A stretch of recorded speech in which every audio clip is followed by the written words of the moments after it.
In this video I'm going to describe how I made the dashboard for my Austin 7 Special.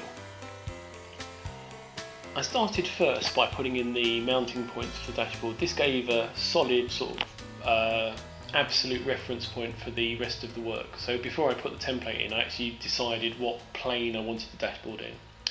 After that I started cutting out a hardboard dashboard and scribing it into the top of the scuttle.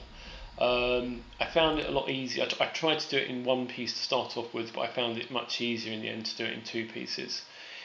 The job was also made easier by including this wooden trim piece underneath. This actually gave a sort of solid bottom edge. This is a trim strip. The wooden strip you can see at the bottom is a trim strip which I used in the final construction, which looks really nice. It made the bottom of the dashboard very solid, and it also helped at the scribing out stage. Once I'd finished the template, I then marked the shape out onto the aluminium, and here you can see the blank aluminium dashboard in the car.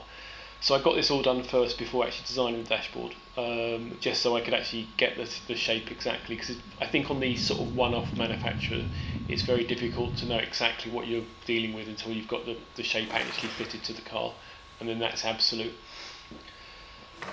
And then once that was all done and I was happy with the fit, I then removed it from the car and then measured it thoroughly and did a drawing, which I then transferred onto AutoCAD. I measured up the dashboard, as I said, put it onto AutoCAD, measured up all the instruments. I looked a lot at a friend's reference book on dashboards, and I took a lot of pictures over the years of different car dashboards, so I knew vaguely what I liked.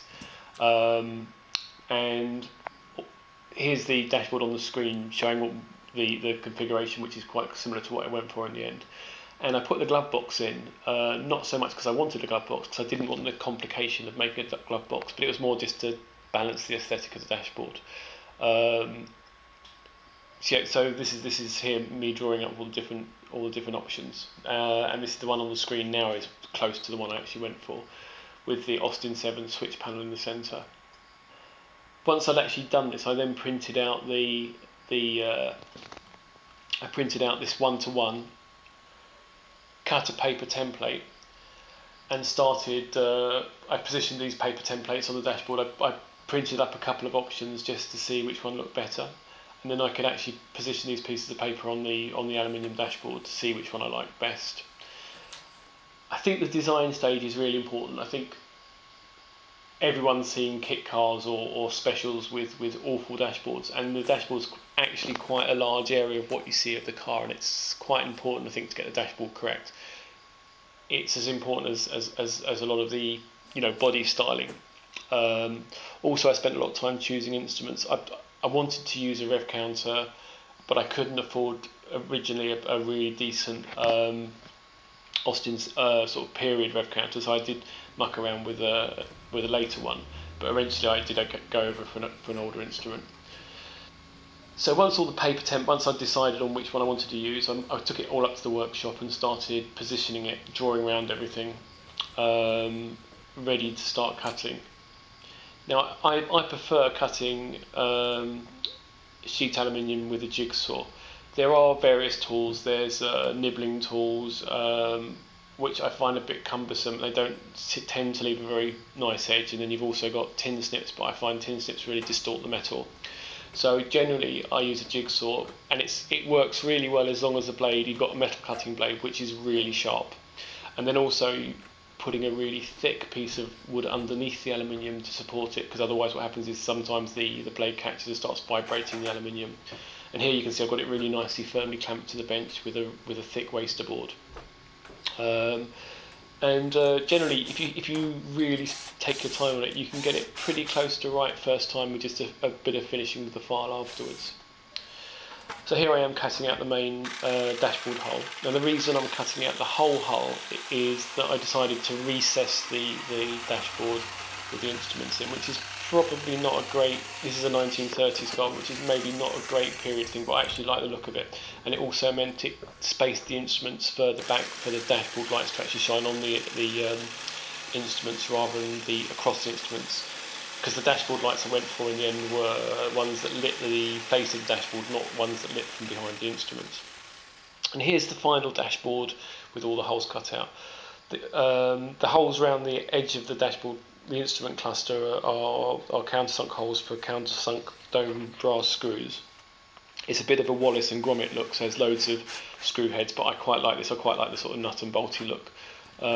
These are really nice screws given to me by a kind friend, and they look really great. If you like that kind of look, so it's not like a slick factory look, but it's quite a nice sort of I suppose sort of steampunk sort of look. And then after that, started marking out the instruments. So I actually screwed the instrument cover plate to the back of the dashboard first, again to hold it firm while I was jigsawing it, because the issue with jigsawing a thin sheet is that it does vibrate, and once it vibrates you've got lots of potential for distortion. So here I am drilling the hole, not centre popping it first, so always obviously centre pop your hole first, and just drill it, cut it out with a jigsaw. It is actually, these tight radiuses are quite difficult with a jigsaw, but as you go really slowly and you go backwards and forwards, it's possible to cut really nice holes. And then obviously once you've finished cutting it out with the jigsaw, it won't be very round, and then you've got to finish it with a nice round file, and fit the instruments one by one. I think it is there is a little bit of tolerance on the bezel of the instruments, but I think it's better to make them fit really tight. So each instrument, after I'd cut the hole, obviously cutting the hole undersize, very slightly undersize, and then basically with a round file, filing out the holes and making sure that the instruments fit really nicely. This one here you can see as it goes in, or doesn't go in. So this is just trial fitting it, and then file it some more, and making sure that it does go in with a little bit of resistance so it holds it really nicely. And obviously you can get away with it being a bit oversized because the clamps it in quite well, but I think the overall clamping's better if it's nice and tight. So here's all the instruments now fitted to the dashboard, and here I am cutting out the glove box flap out of nice thick aluminium. The actual glove box itself I made out of 3/4 inch ply, which is massively over the top strength-wise. You could get away with something less than half that thick. But the reason I went for a thicker plywood is because you can screw into the side of it really easily, and it stops the need for corner blocks, which I don't like the look of very much. Obviously it's completely over the top, but there wasn't that much of it, so it's not going to add a lot of weight. And the other advantage of it is once I put a stay to the bulkhead, and again with the bottom wooden trim piece, the nice thick wooden glove box, it all made the dashboard extremely solid in the final car, which is quite nice, because when you close the glove box and it clicks shut and it feels solid. It just makes the whole car feel solid. It's the sort of thing that if it's flimsy, it will make the whole car feel flimsy. All the screws I used throughout the car were slot heads. I didn't want anything vaguely modern. I wanted the whole thing to feel period. And once it was all done, basically painted all the bits, and that was ready then to fit back to the final car. And here it's fitted in the car. Lots of taking in and out, getting it right. I remember the glove box didn't actually fit within the bulkhead to start off with, and I had to do a lot of reshaping of the glove box because the shape behind the bulkhead is slightly complex, and I got it slightly wrong, so I had to keep taking it in and out before I could get the back of the glove box to clear the bulkhead. In the final design, I actually, as you can see in this picture, I changed the design of the dashboard. The centre Austin 7 switch panel I decided to swap for this 3 instrument configuration because there was some charge controls I didn't think I needed on the Austin 7 dash panel.